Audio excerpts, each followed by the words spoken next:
Earlier today, we learned more about the intentions of the person suspected in the Highland Park parade shooting. Today, we learned that he contemplated carrying out a similar attack here in Madison. I will not speak his name. I will not share a picture of him. According to authorities in Highland Park, the suspect observed the celebration here in Madison and decided not to attack the celebration for reasons undisclosed by the investigators. The investigators also did not disclose where the suspect observed this celebration. This is Madison. We are a vibrant and welcoming city, and I'm sure there were several events going on throughout the day. I will share this. On Monday, July 4th at approximately 5 p.m., the FBI contacted the Madison Police Department and requested mobilization of our SWAT team.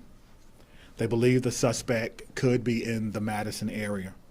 Our SWAT team began the process of mobilization and staging when we were subsequently informed that the suspect was already in custody in Illinois. At that time, we released our teams. We were aware that the FBI was still in our city looking for additional information, and subsequently we learned that a cell phone belonging to the suspect was found in nearby Middleton, which is not in the city limits of Madison. Today I join you, our Madison residents, in feeling frustrated that more families and more people are forever changed and or scarred by another mass shooting in our country. Now, we will never know for certain what stopped him, but I am thankful that no innocent lives were taken from our city. Monday is another painful reminder that mass shootings are far too common in our country. The Madison Police Department has long recognized this and has developed a series of response plans in case such a situation would take place here in our city. We cannot share specifics of the investigation, obviously, because it is being led by the FBI, but we want to take a moment to thank those agencies who are handling the investigation, those that ran towards the dangers of that scene during that parade, those who immediately gave aid to people, and those who sought to find the suspect and hold him accountable. This is not the time to disinvest in policing. This is a time to invest in police training, technology, and equipment to keep us all safe. I want you to know, I want the Madison community to know, that we are committed to providing a safe community through our planning, event staffing, and event management, which includes our amazing special events team, as well as our SWAT team, who also responds concurrently when we do have special events here in the city of Madison. At this time, I will invite Sheriff Barrett for a few comments. Thank you, Chief Barnes. My name is Calvin Barrett. That's KALVIN BARRETT, and I am the Dane County Sheriff. The Dane County Sheriff's Office extends our deepest condolences, thoughts, and prayers to the victims, family members, and to the entire Highland Park community. I know it will take time for families and the community to move forward, but know that our Dane County community will be with you each and every step of the way. July 4th celebrations are an American tradition. We celebrate our independence in small and large towns all throughout our country. And the attack on July 4th was an emotional attack on each and every community here in America. The reports explain that the person who was arrested for the shooting may have visited the Dane County area. The Dane County Sheriff's Office is not currently involved in the investigation, but we are able, willing, and ready to provide any assistance when requested. Public safety is the Dane County Sheriff's Office top priority, and we will work with each and every one of the agencies here in Dane County to ensure safety. That includes our state, local, and federal agencies, as we will continue to ensure that our Dane County community is a safe place to work, live, and visit.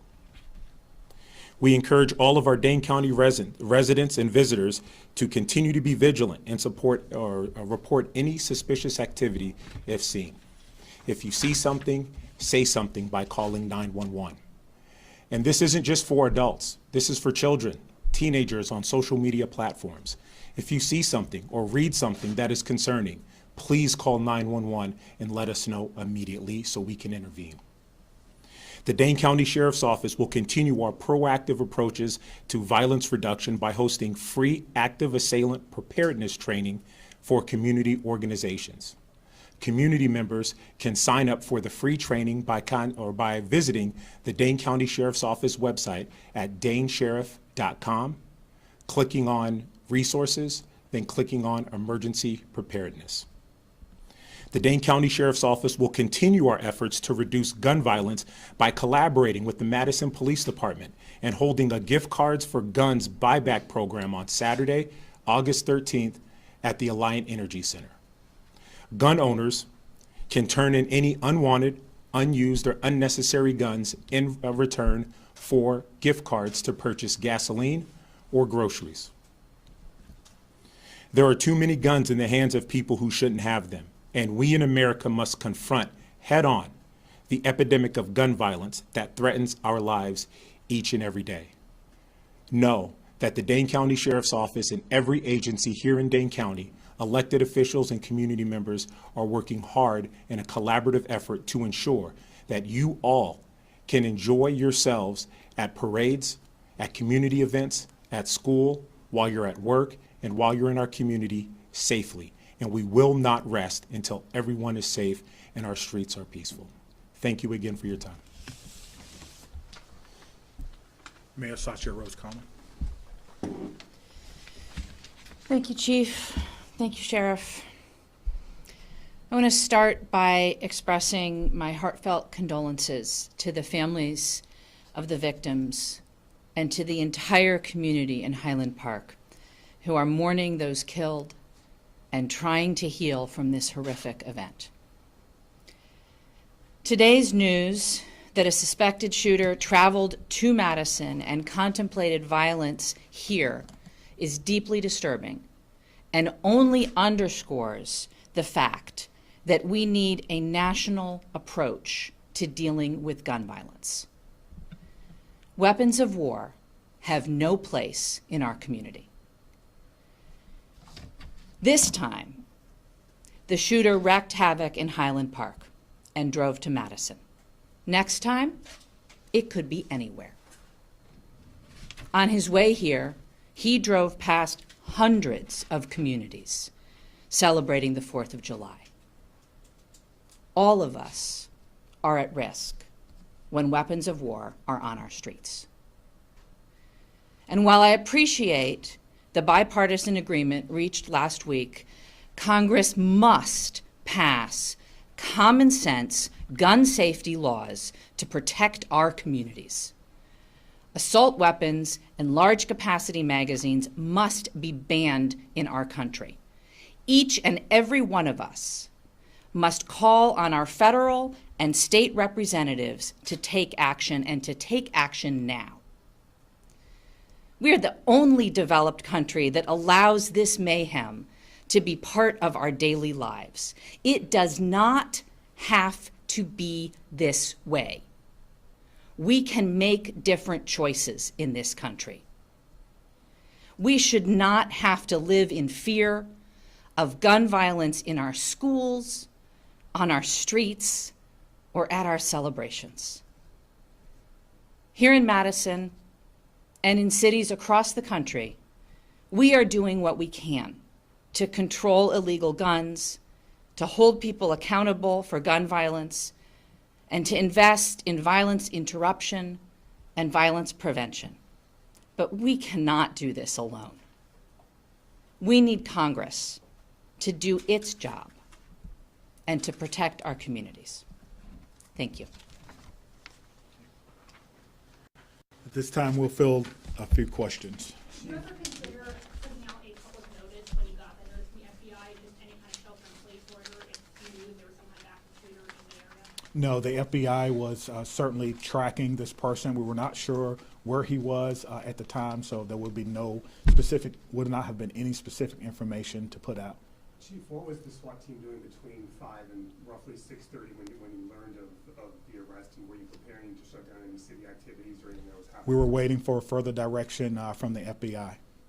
So they were We would mobilized need to, with- yeah, we need to go some, mobilization means that we don't have a full-time SWAT team. So in some cities, they have a full-time SWAT team, so if something happens, they're already on duty. So for us, mobilization means they come in, they grab their gear, they wait for instructions, they make sure they have everything. That's what we were in the process of doing at that time. So they never left the department.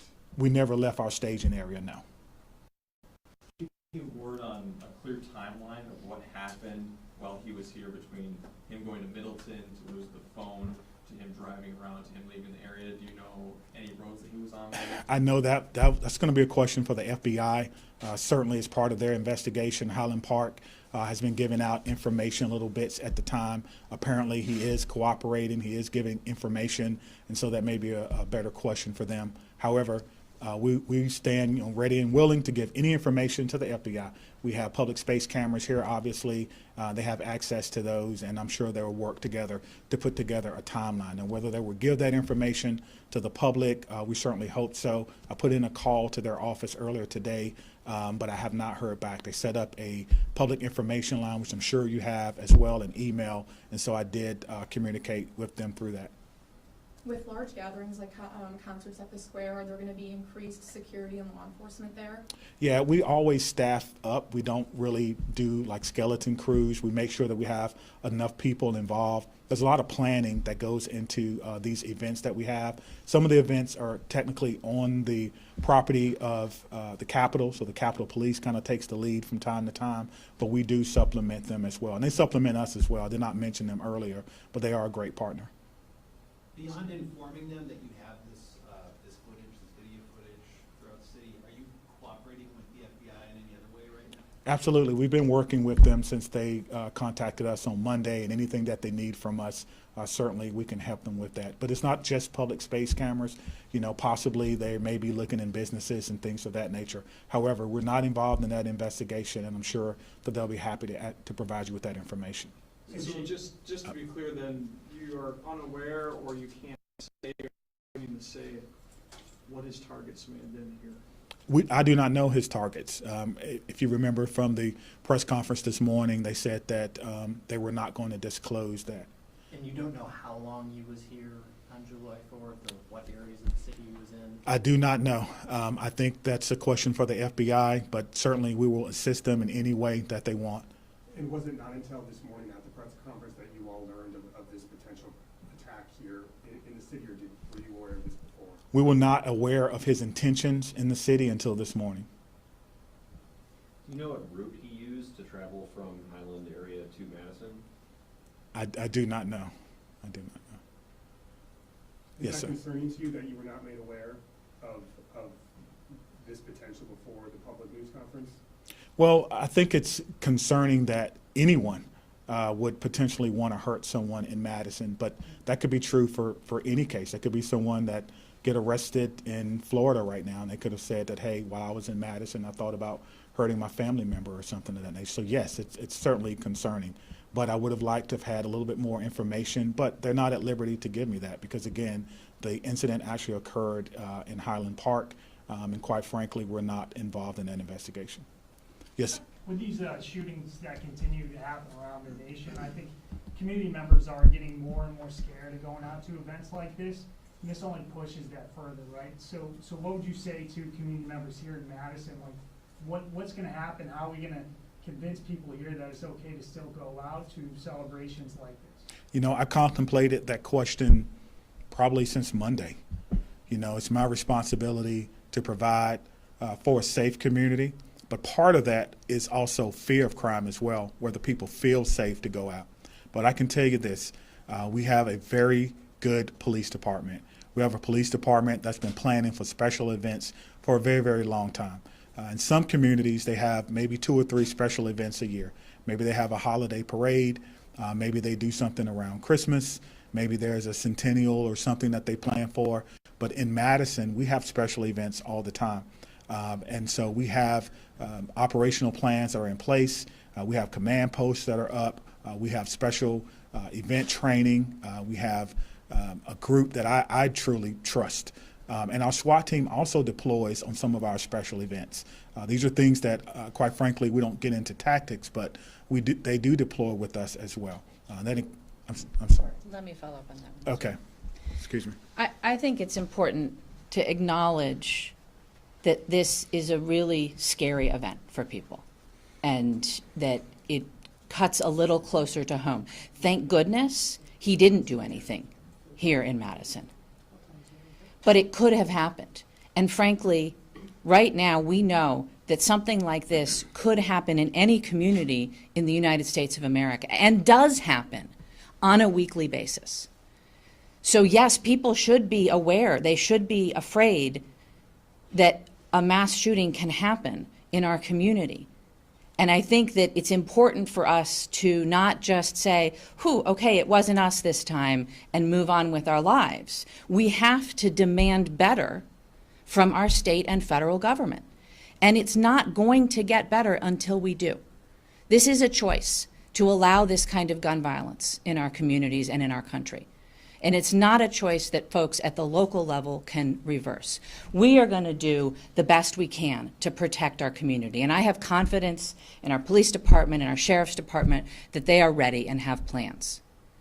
And I have confidence in our community that we're going to pull together as best we can to keep our community safe. But we have got to see action at the state level and at the federal level for our communities to truly be safe. So you're saying people should be afraid? I'm saying that the level of gun violence in this country is scary.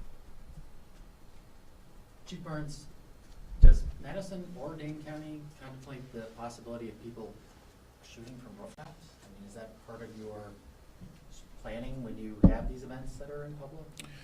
It is part of our planning. It was certainly part of our planning for Mifflin Street. So we have unmanned aircraft, commonly referred to as drones, and we do deploy those on special events. We also have Overwatch, Overwatch, commonly referred to as snipers, that are attached to our SWAT team that are often deployed, not seen, but deployed.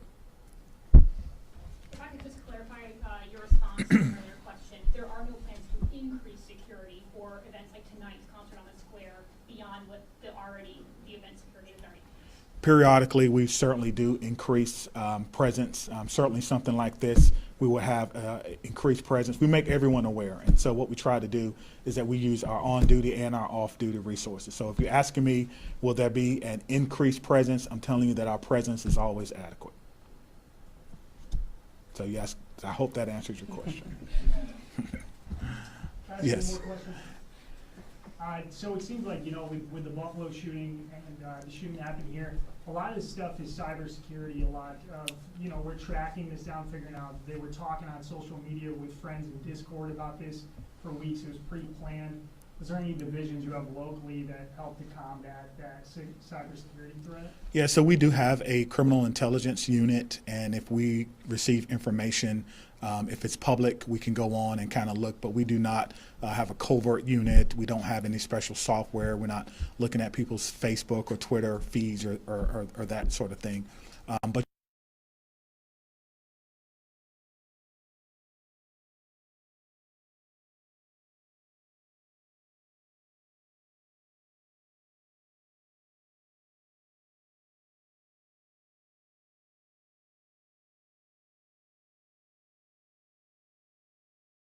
media companies are making a lot of money off social media. We just ask for a little bit of help when something comes across that may be hate speech or that may be indicative that they're planning to do something violent.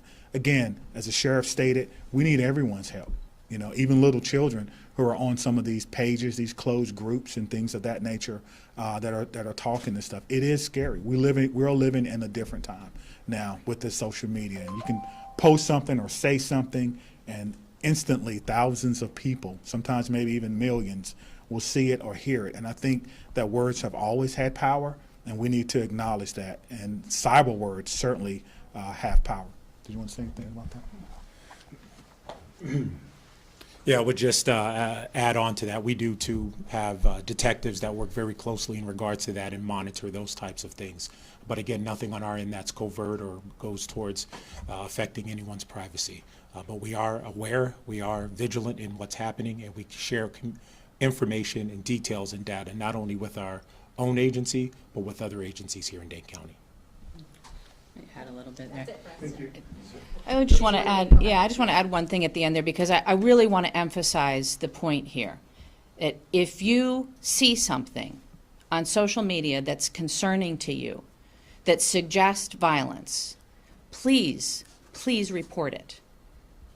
We are going to do our best to watch, but we need the community's help in doing this. I also want to emphasize the degree of cooperation that you're seeing here. Certainly locally, we have good cooperation, but that is also true nationally. And over the months and years regarding different things, we've cooperated with national groups that monitor social media for concerning events and have been alerted by them. And we will continue to cooperate that way. We'll continue to cooperate with the FBI as needed on this event and on any other events that require that. And this is going to take all of us to tamp down the level of violence, particularly incidents like this one. And we do need the community to be watchful and to share if you see something concerning, whether that's, again, live in our community or on social media. Thank you again all for coming.